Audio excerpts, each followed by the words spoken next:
Alexandra Lohas, que privilégio tê-la aqui em nosso programa. Boa noite. Boa noite, estou muito feliz, Laura, por você me convidar para vir falar um pouco com o público da TBO. Alexandra, você é ex-consuleza, jornalista, escritora, palestrante, influenciadora nas redes sociais, blogueira, militante da causa racial. Bom, são tantos títulos que fica difícil a gente escolher algum. Eu queria que você me dissesse qual deles a gente pode pensar.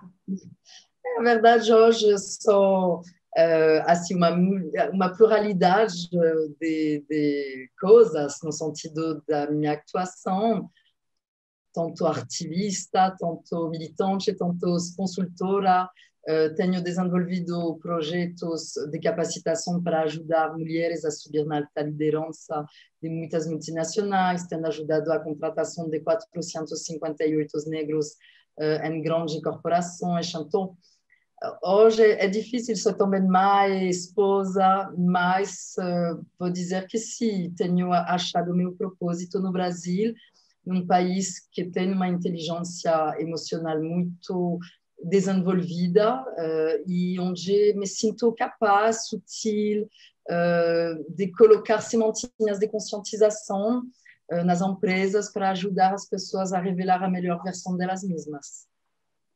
Alexandra, eu queria que você contasse um pouquinho da sua história para a gente. Como é que você chegou aqui no Brasil e por que você decidiu ficar aqui? Do que você mais gosta aqui do nosso país?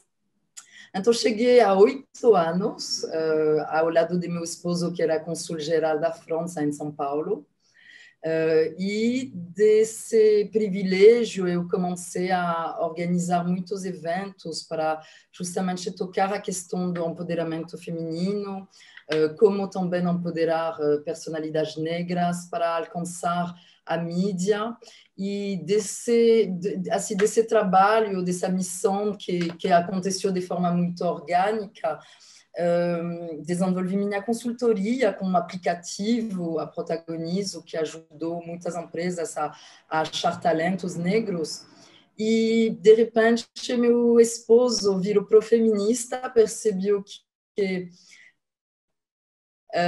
uma carreira não é só a carreira do esposo, mas pode também, dentro de um casamento, deixar o protagonismo um tanto para a mulher. E ele assim abdicou, assim deixou a carreira diplomática para nós podermos continuar no Brasil. Bom, temos também um filho, Rafael, que nasceu em Paris, mas chegou aqui, tinha 5 meses, e ele é totalmente arroz feijão, então ele é totalmente brasileiro. Brasileiradíssimo. E de Agora, repente decidimos ficar aqui e realmente é bom se sentir útil. E gosto muito do Brasil por assim, várias coisas. Gosto da complexidade do Brasil, gosto de também tentar entender o Brasil e quando acho que eu comecei a entender algo, a verdade é que não entendi nada, que o Brasil não é para amador, como o Freire falava, mas assim, eu acho que é um país que me estimula intelectualmente, muito mais que a velha Europa. Eu acho que tem um campo de acadêmico, intelectual no Brasil muito interessante e, infelizmente, os brasileiros gostam muito com o síndrome do colonizado, gostam de elogiar o que vem de fora, mas tem uma produção intelectual e transgressora no Brasil fenomenal. agora, falando em Brasil, em uma das suas entrevistas, você disse que o Brasil causou uma revolução emocional na sua vida. Conta um pouquinho disso para a gente. Por quê? Porque eu enxergava o Brasil como o país da miscigenação racial, através do futebol, através do carnaval. Se enxergava assim, acho que o marketing do Brasil lá fora é o país realmente da miscigenação, da democracia racial, e quando eu cheguei aqui, nas alturas de um cargo diplomático, eu percebi que era sempre a única mulher negra em todos os espaços que eu frequentava. E sendo que o Brasil tem 56% de negros, 118 milhões de negros, isso é a segunda maior população negra do mundo inteiro, depois da Nigéria. Então, eu esperava realmente achar esses 56% de negros no Congresso, no Senado, no governo, nos boards executivos das empresas, na mídia. Infelizmente, sempre achei menos de 1% nesses espaços de poder, e 4% na mídia, sempre relatados como faxineira, traficante de droga, hipersexualizados, assim, numa narrativa assim, bem clichê. O negro aqui não é muito representado, né? A gente é a maioria da população, mas em termos de representatividade de cargos é muito baixa, né? Em todas as estruturas, que seja do livro didático da escola pública, da biblioteca municipal, da mídia tradicional, falta realmente muita mudança da narrativa global. E então percebi esse racismo estrutural também no meu dia a dia e quis falar sobre isso, porque muita gente se esconde atrás do fato de que mas não é racismo, é uma questão de classe, é porque o negro é pobre. Eu falei, não, olha, eu sou uma mulher preta da classe A, eu passo por micro-humilhações, microagressões todos os dias. Então, o racismo não é nada velado, ele é escancarado, ele está em cada esquina e ele tem múltiplas formas. Não é só alguém te chamar de macaca, racismo, ou alguém jogar uma banana num campo de futebol. É também eu receber 6.000 pessoas por ano na minha casa, como consuleza, e ter pessoas assim, não me cumprimentando, achando que sou a empregada da minha própria casa. É disso que eu quero falar com você. Você é uma mulher negra, francesa, porém, a gente está num país racista que é o Brasil. Então, mesmo pertencendo à elite, eu queria saber, em algum momento você já sentiu esse racismo velado, aquela coisa quando a gente vai no supermercado, fica o segurança seguindo a gente, né, de olho, rabo de olho, ou então ali nos corredores, você vai andando, você sente que ele está meio que te seguindo. Isso já aconteceu com você, esse racismo velado, que na verdade não é velado, é escancarado, né?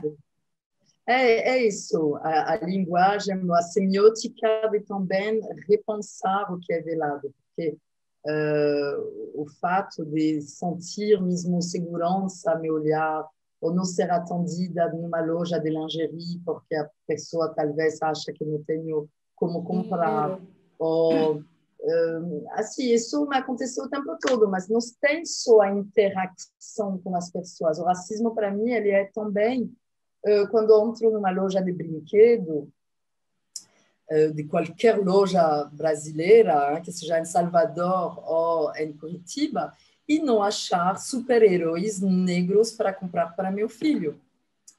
Isso é um racismo escancarado e muito frontal e violento, porque explica já que, desde a raiz, educamos nossas crianças a ser racistas. Porque não tem Legos negros, não tem Playmobils negros, não tem uma pluralidade de bonecas negras com cabelo crespo, com pele retinta escura. Então, vai achar dois bonecas clarinhas, afro-bege, assim, Se a mas gente analisar um pouquinho mais a fundo, a gente vê que o racismo está em todo lugar, né? Milhares de crianças sofrem bullying na escola por causa da cor ou por causa do cabelo. No caso do comércio, as bonecas são sempre branquinhas, bonitinhas, né? Não tem boneca para a gente comprar. Na política também é difícil a gente ver algum representante em cargo mais alto. E, tanto assim, como é que você vê essa cultura tão perversa arraigada aqui em nós? Como é que a gente faz para mudar isso? Como lutar contra o racismo? acho muito interessante sua pergunta, Laura, porque eu acho que precisamos já entrar numa escuta ativa de mulheres e homens negros com o próprio lugar de fala deles, para ter a propriedade de falar sobre esse assunto, porque no episódio de George Floyd, na primeira fase, só tinha comentaristas brancos, como, por exemplo, o William Vac, que foi mandado embora da Globo por episódio de racismo, era o maior comentarista na CNN, depois dos episódios de George Floyd. Então, acho que assim, temos que não cancelar as pessoas, temos que dar uma chance também de evoluir.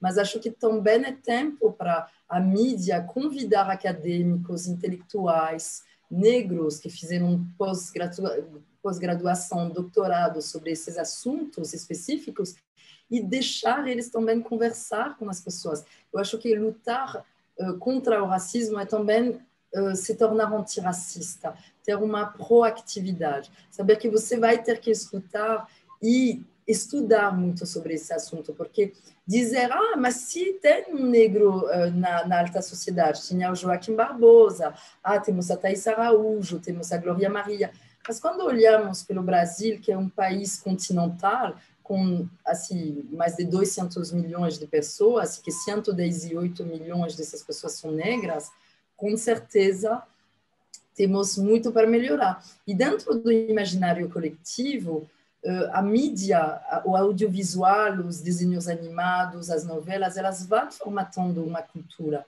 Então, quando falta ter governadores negros, CEOs negros, juízas, médicas negras na novela, para nós podermos nos inspirar dessas ficções, porque a novela é uma ficção, temos que desconstruir essa dor histórica que é a escravidão, porque tem uma herência sistêmica que faz a sociedade reproduzir esse racismo estrutural. E estava conversando com um roteirista da Globo que estava me comentando que não, a novela precisa contar uma realidade. E eu discordo, porque eu acho que quando a realidade ela é discriminatória, ela é preconceituosa, ela machuca e oprime, e é dominante com o eurocentrismo que promove a eugenia usada pelos nazistas, do loiro, de olhos azul, porque a Ana Maria Braga não é loira, a verdadeira, a Gisele Bündchen tampouco, conheço o cabeleireiro dela, então, sabe, assim, muitas brasileiras se pintam de loiro porque a narrativa da eugenia, dessa superioridade, do branco de olhos claros e de cabelo o bonzinho, loiro. É o perfeitinho, né?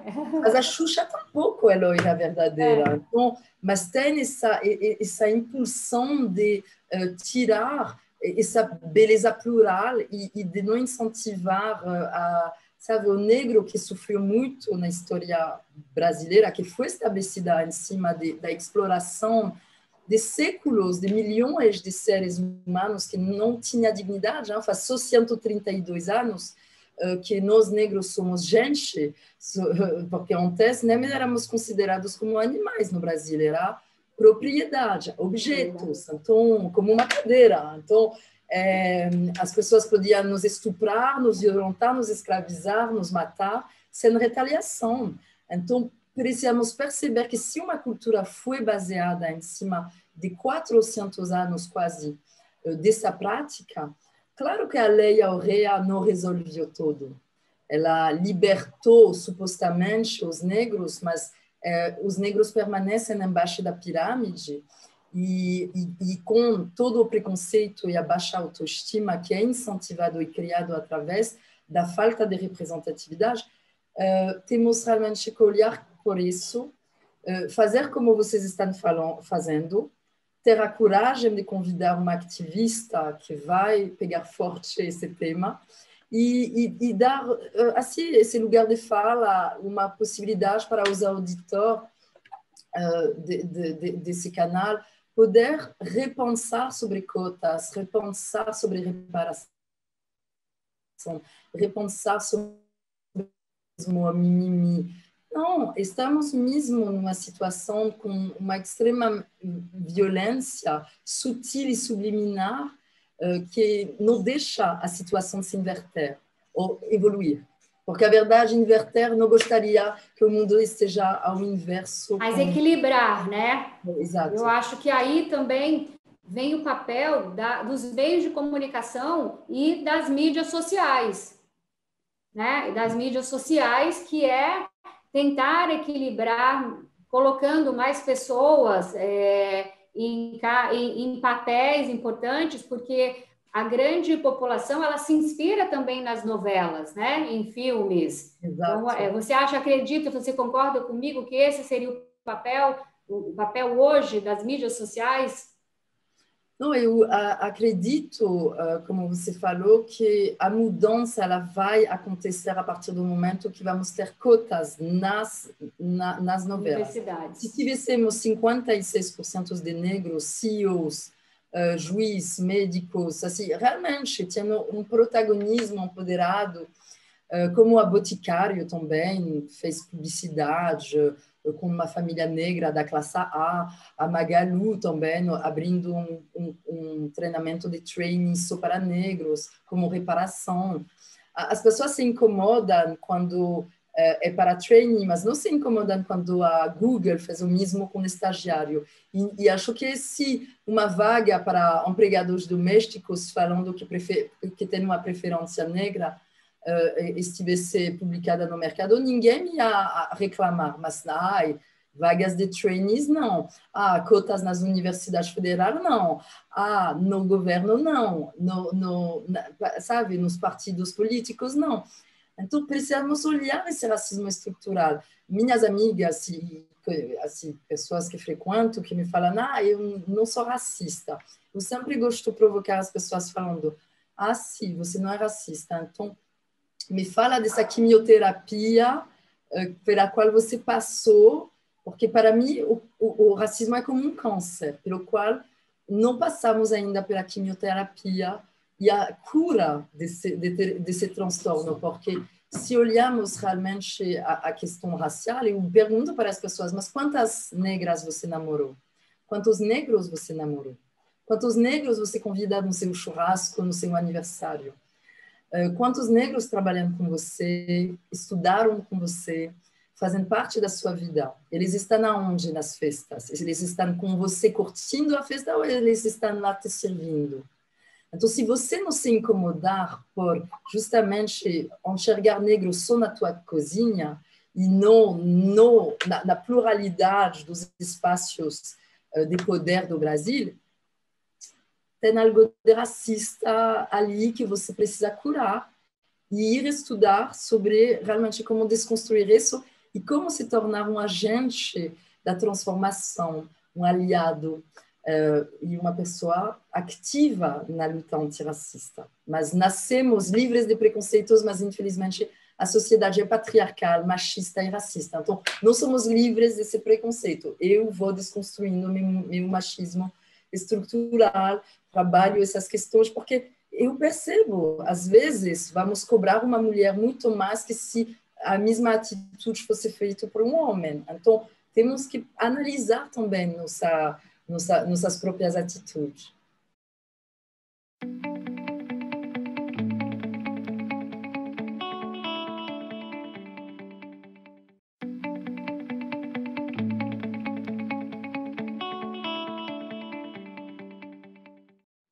Agora, muita gente aqui no Brasil diz que o grande preconceito é social e não de cor, né? Na verdade, há uma dificuldade enorme para o brasileiro se assumir como racista e principalmente assumir que nós somos uma sociedade abertamente racista. Porque, como você disse, nós somos educados, né, no mito da democracia racial. Quer dizer, no Brasil há discriminação de classe, porém não há o racismo. Como é que você percebe todo esse discurso e como ele afeta diretamente na vida das pessoas? Então, Laura, justamente é meu discurso, é justamente dizer que eu nasci na França, numa família extremamente racista. Meus avós, bisavós nunca aceitaram minha mãe branca casar com meu pai negro. Aprendi a amar esses racistas e eles aprenderam também a me amar. E de lá, levou a expertise que eu tenho hoje, é justamente uma mulher que tem privilégios. Eu tenho, assim, sou ciente dos privilégios que eu tenho. Moro em Jardim Europa, numa casa de 400 metros quadrados, tenho uma empresa, sou investidora anjo do Shark Tank, da Sony Channel. Eu investi em muitos negócios e realmente estou na classe A. E todas as minhas amigas negras, que são juízas, médicas e assim, altas executivas, sofrem todos os dias racismo. Então, esse também é uma narrativa fofinha do coletivo, assim, do imaginário coletivo de achar que a questão racial é somente ligada à questão econômica. Tem 17% da classe A no Brasil que é negra. E esses negros também sofrem racismo, porque até eu abrir minha boca e as pessoas se dar conta do meu sotaque de gringa, eu vou passando por humilhações e agressões por causa da minha cor. Então, é justamente esse diferencial que eu vou trazendo, porque diferente de um Pelé ou de uma Glória Maria que falam que nunca sofreram racismo, eu acho que porque eles são celebridades desde a infância, assim, desde ser muito jovens, esqueceram e acho até triste deles não enxergar ou não ter a coragem de usar o espaço de privilégio deles para denunciar o genocídio da juventude negra que está acontecendo há séculos. Porque se olharmos os números da Amnistia Internacional, e é o documentário que acabei de lançar sobre essa questão, Inconscientes Revelados, onde trato desse genocídio da juventude negra, que demonstra, segundo a Amnistia Internacional, que o Brasil é o país que mais mata gente no século XXI, 2 a 3 vezes mais que na guerra da Síria e da Líbia. Houve 800 mil, quase 800 mil mortos negros entre 2001 e 2015, são os números oficiais da Amnistia Internacional, e a mídia brasileira adora falar do episódio do George Floyd, mas tem um George Floyd brasileiro sendo morto cada 23 minutos no Brasil. Em 2019, houve 259 mortos negros pela polícia dos Estados Unidos. No Brasil, é 17 vezes pior. Foram 4.533 jovens negros mortos pela polícia brasileira. A Marielle Franco foi morta justamente por denunciar esse genocídio da juventude negra, essa vereadora do Rio, que foi morta, que até hoje não temos investigação. Se sabe quem matou, né? Exato. Então, eu acho que é um tema difícil, mas temos que encarar ele, temos que ter a coragem de denunciar ele. Então, é difícil de acreditar porque, no mesmo tempo, tem uma cordialidade no Brasil que faz até mesmo ter alguns raciocínios como um bandido bom é um bandido morto. E assim, de uma forma leve e cordial. Só que não. Quando um negro é morto, as pessoas se escondem atrás de deve ser um bandido. Então, o negro nem pode ser inocente. Ele já, pelos vieses inconscientes das pessoas, a morte, assim, a vida dele não importa. Por isso que temos criado o Black Lives Matter e o Vidas Negras Importam. Claro que todas as vidas importam, mas infelizmente parece que as vidas negras não importam. Valem menos, né? Temos que falar sobre essa temática. Eu queria que você falasse um pouquinho da sua vivência como mulher negra na França. Como é que é o racismo na França e como ele se distingue aqui do racismo brasileiro? Então, eu, como mulher negra acadêmica, tenho desenvolvido um posicionamento intelectual assim, na trajetória que eu percorri, estudando na melhor escola de ciências políticas, a Sciences Po, onde passaram vários presidentes da França, como Macron, como Sarkozy. Bom, muitos passaram pela Sciences Po, como Chirac, Mitterrand, etc. Só que por ser mulher negra, o glacile, o teto de vidro, eu alcancei ele muito rapidamente. Eu percebi que era muito difícil continuar crescendo na minha carreira. Era apresentadora de TV para a Globo francesa, a TF1, e também para France 3, similar a uma Band, etc. E em 7 anos de carreira, tive só 4 artigos, sendo uma das únicas mulheres negras da televisão aberta. E percebo o quanto meu país, não, por nós ter uma Constituição de 1958 que proíbe as estatísticas étnico-raciais, não sabemos quantos negros têm, quantos árabes têm, quantos muçulmanos, judeus, asiáticos. É proibido fazer essas estatísticas. Então, é muito difícil avançar sobre essa questão. Sendo que a Europa invadiu o mundo inteiro em nome do nosso Deus, matando milhões de pessoas, invadindo territórios, evangelizando com nossa religião outros povos, roubando as matérias-primas de outros. Então, nós fomos terroristas por muito tempo, com uma dominação e uma opressão secular.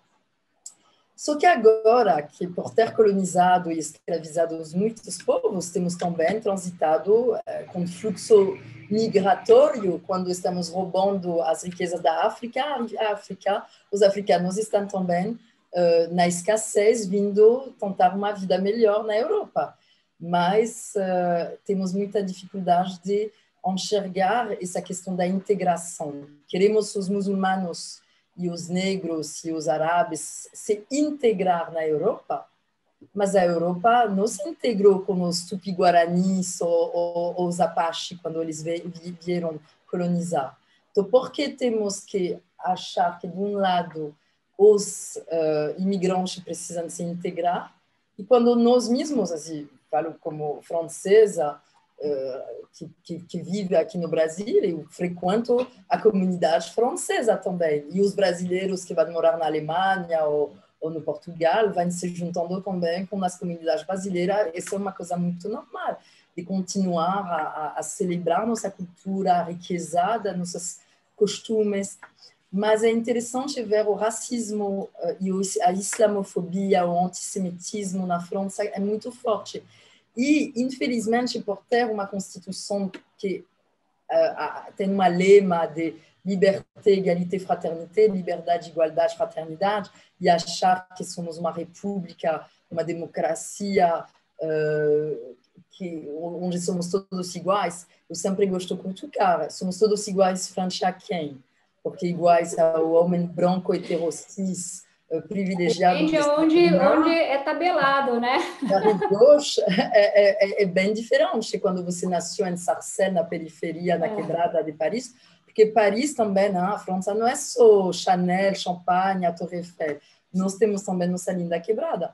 E se olharmos os actos de terrorismo desses últimos anos, eles realmente foram feitos como uma forma de diálogo. É um diálogo pesado, difícil, mas parece que o transtorno desses franceses que se explodiram ou que mataram outros era uma forma de consequência pela violência estrutural pela qual eles passam, sendo assim, maltratados a vida inteira. Eu não acho que alguém nasce terrorista ou bandido. Acho que a violência chama a violência. Então, é como o Brasil é a nona economia mundial. É um dos países mais ricos do mundo. Se você olhar os países do G20, a média do salário mínimo é de R$9.000 por pessoa. Por que o Brasil tem um salário mínimo de R$1.035? Essa é a escravidão moderna. O Brasil é um país rico, como, assim, mais rico que o Portugal, mais rico que a Espanha, mais rico que muitos países da Europa. Então, por que vivemos nessa mentalidade de escassez, achando que o Brasil não pode dar um pulo quântico na dignidade econômica de 80% da população brasileira que vive com menos de R$3.000 por mês? Então, imagina se o bandido que está na escassez, que vai roubar na questão da escassez, tivesse um salário digno ganhando R$9.000. Ele estaria à noite na frente de Masterchef como a maioria das pessoas curtindo a vida. Só que essa escravidão, ela transpassa o tempo, ela se reinventou de outras formas. A favela é a senzala e a Casa Grande é Jardim Europa. Então, bom, sei que vocês estão em outro estado, mas minha metáfora é para dizer... Não, mas tem aqui também, ele tem a elite, né? Tem também a sua, da nossa maneira mais peculiar, mas funciona da mesma maneira. Na verdade, é a escravidão moderna, né? Exato. Por exemplo, uma empregada doméstica, uma babá que tem que se vestir de branco, isso vem diretamente da apartheid e da segregação da escravidão, que é as negras escravizadas trabalhando na Casa Grande tinham que se vestir de branco para se diferenciar dos escravos trabalhando no campo. Então, permaneceu. Se você vai para Miami, a babá vestida de branca, com certeza é brasileira. Mas o resto das babás do mundo inteiro não estão vestidas de branco. Ninguém faz isso, né? Então, essa é uma apartheid, uma segregação cordial, que continua sendo escancarada no Brasil o dia todo, mas as pessoas não questionam, ou não analisam a situação dessa segregação cordial. Aqui as pessoas não veem. E como é que esse racismo, essa discriminação atrapalha o desenvolvimento de países como o Brasil, né? Países de terceiro mundo? A verdade, o Brasil não é mais o terceiro mundo, já foi, mas já faz muito tempo que ele saiu, faz uns 40 anos que já saiu desse escopo, que faz parte dos países mais ricos do mundo. A verdade, sempre foi isso, que os portugueses chegaram roubando as riquezas do Brasil para enriquecer a Europa.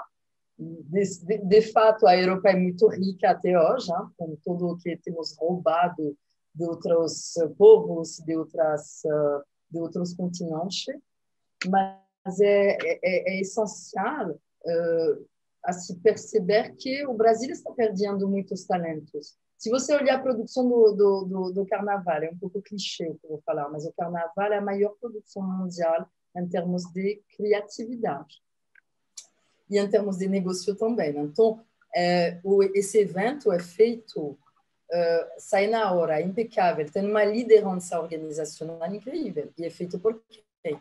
Por essas pessoas que chamamos de analfabeta funcional, de carente, de ignorante, blá, blá, blá. Bom, eu não concordo com esses fatos. Eu acho que as pessoas da favela, das comunidades, são pessoas extremamente talentosas na resiliência e na gestão de ter que se virar com um salário mínimo na escassez e conseguir criar filhos, conseguir assim, gerar uma solidariedade, uma economia informal de 2,3 trilhões de reais por ano.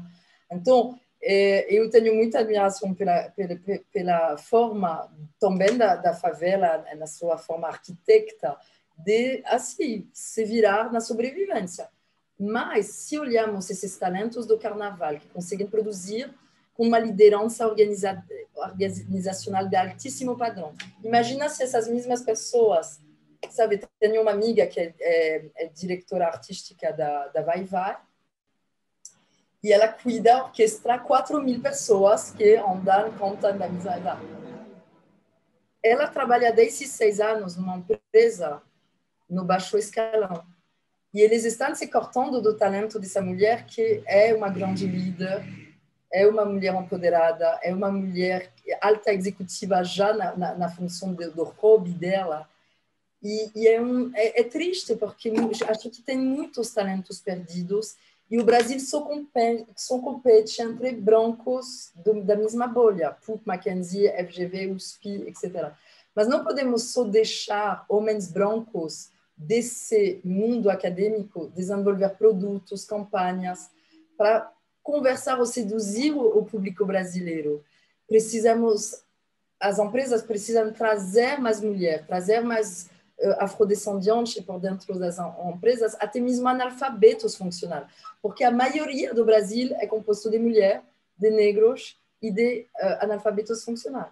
Então, se você não achar que só o homem branco, heterocis, privilegiado, vai saber como conversar com esse público, é um grande equívoco. E a pesquisa da McKinsey demonstra isso. Demonstra que as empresas que reequilibraram diversidade étnico-racial e de gênero aumentaram de 35% sua rentabilidade. Então, hoje, diversidade means também negócio.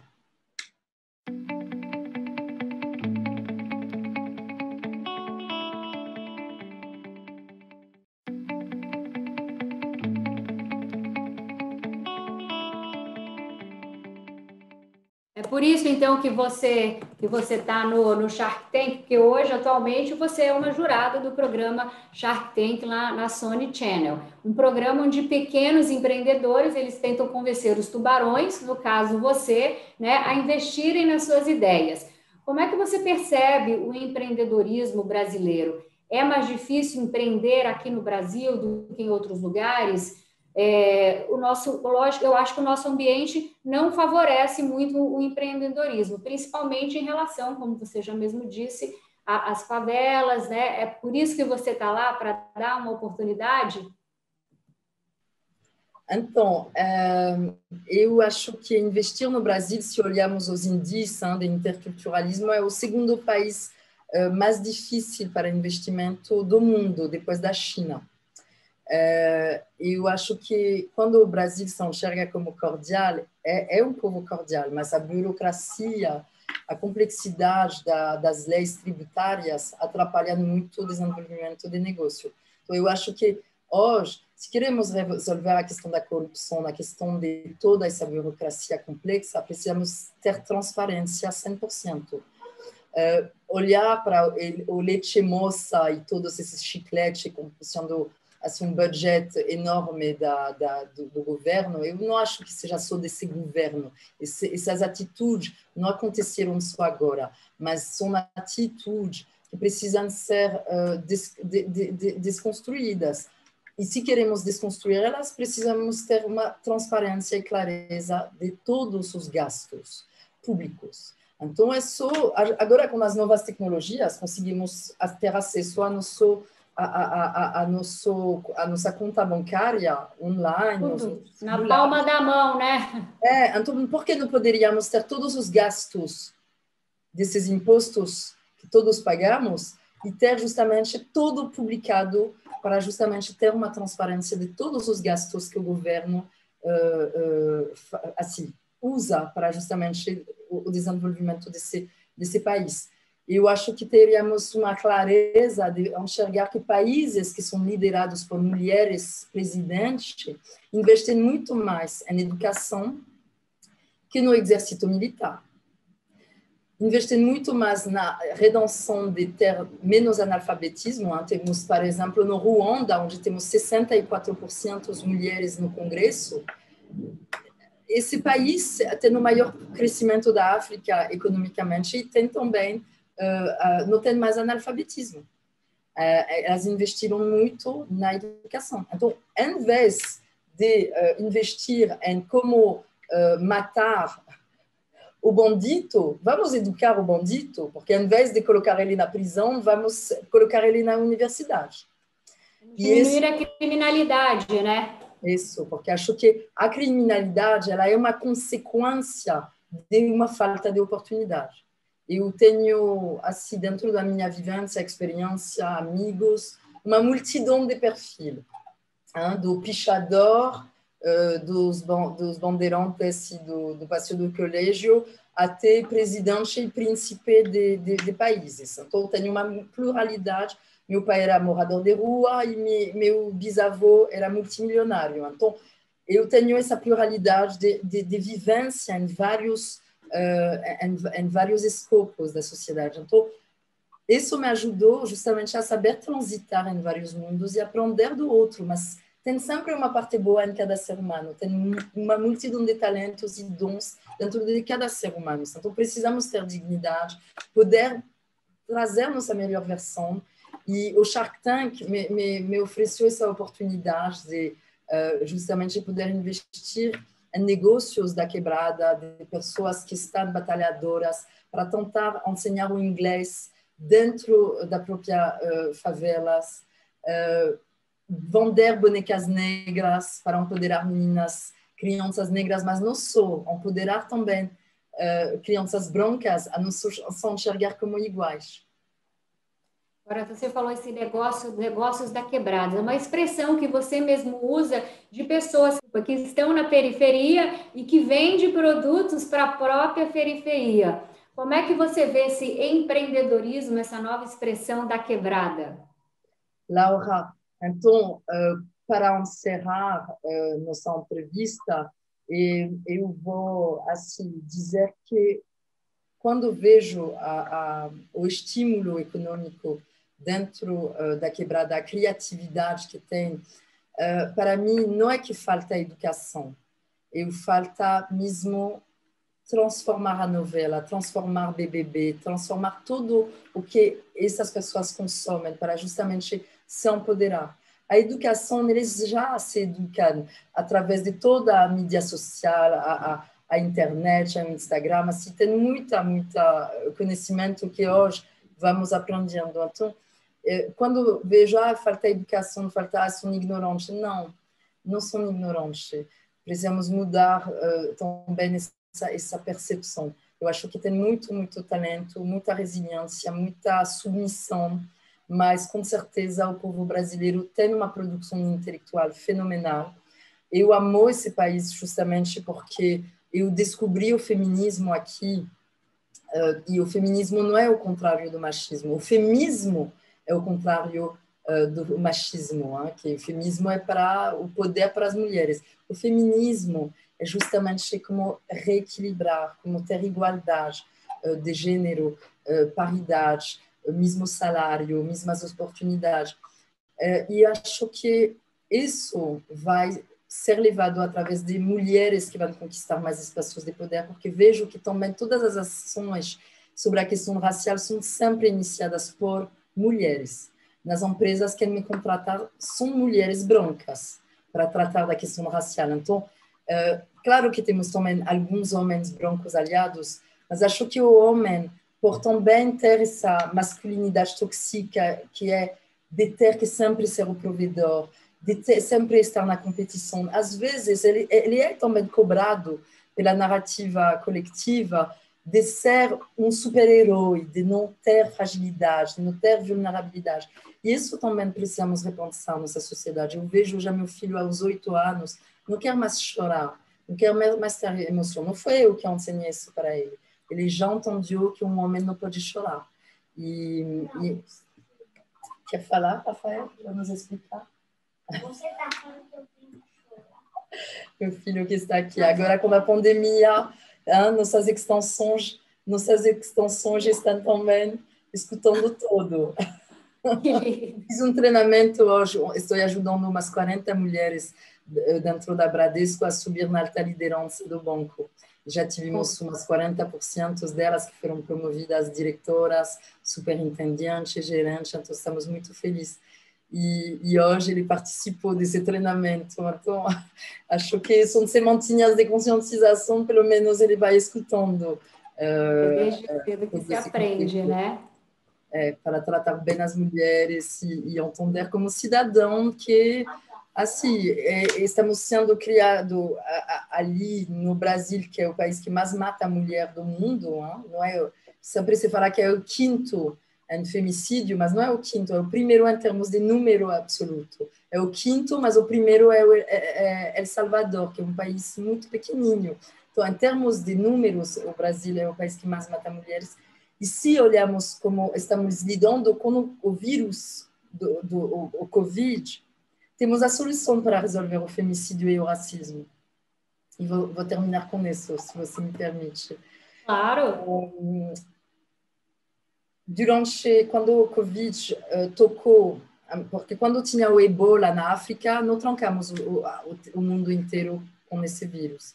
Mas agora que o Covid tocou a Europa, tocou o primeiro-ministro da Inglaterra, o príncipe da Inglaterra, o príncipe Charles. Trancamos o planeta inteiro. quando tocou as alturas do poder eurocentrado. Convidamos durante meses, 24 horas por dia, assim, os maiores especialistas de saúde, epidemiologia, biologia, para nos ensinar como colocar a máscara, lavar as mãos, respeitar o distanciamento social.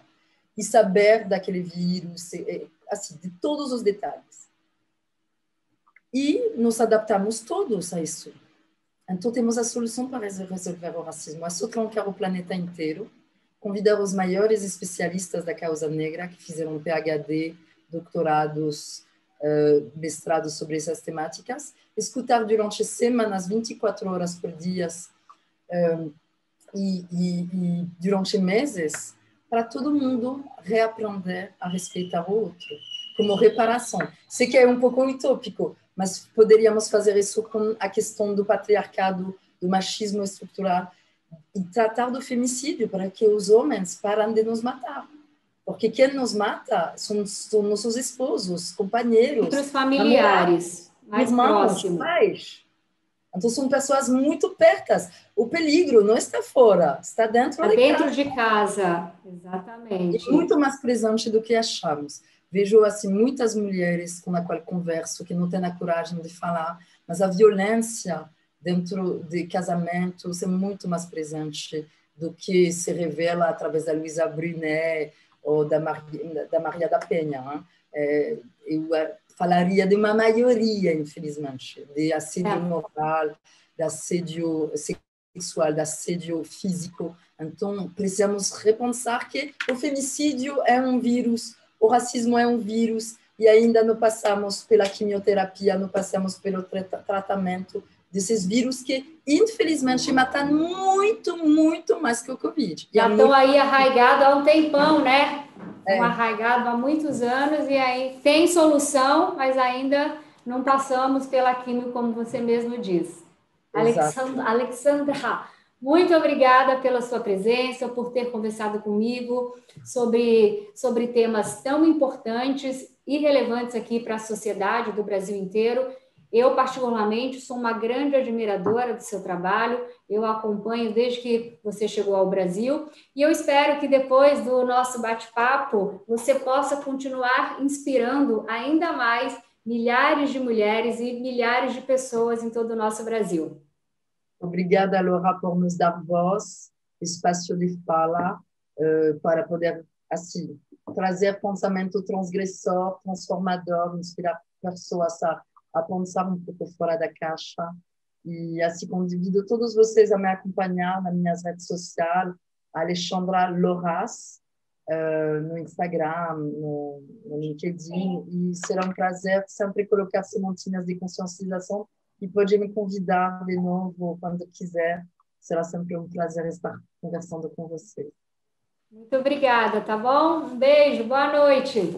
Tchau, tchau. Tchau.